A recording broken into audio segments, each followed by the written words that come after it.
What is Git LFS? Git LFS stands for Large File Storage and is a method for saving space when working with binary files. But why is space an issue in the first place?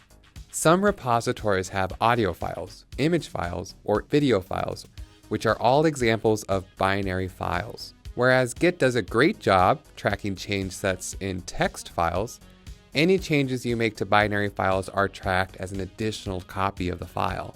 This means if you have an image that is, say, 100 megabytes on your repository, and then you make any change to it, Git will track a new 100 megabyte file, which starts to add up fast when you make additional changes.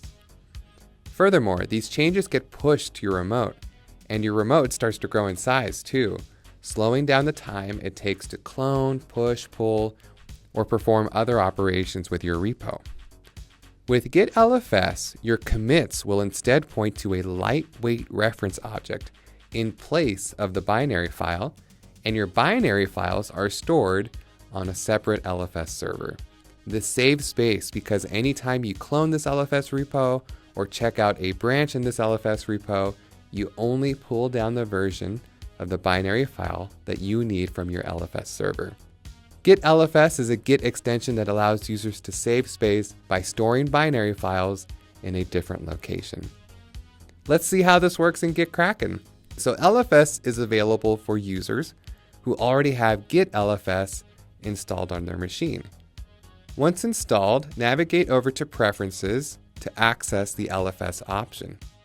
Here, you may initialize LFS for an existing repository and specify the file types you need LFS to track. Once initialized, the LFS icon will appear in the toolbar that lets you interact with the files on your LFS server. Any files tracked by LFS will be marked by this icon in the right panel, and if you click to view the diff of the file, you will see the SHA reference, this lightweight object, instead of the very large binary file.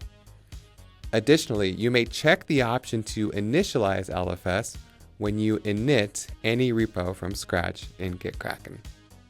Okay, if you like this video, please subscribe to our channel or watch other videos in this series. And thanks for watching. We'll see you in the next video.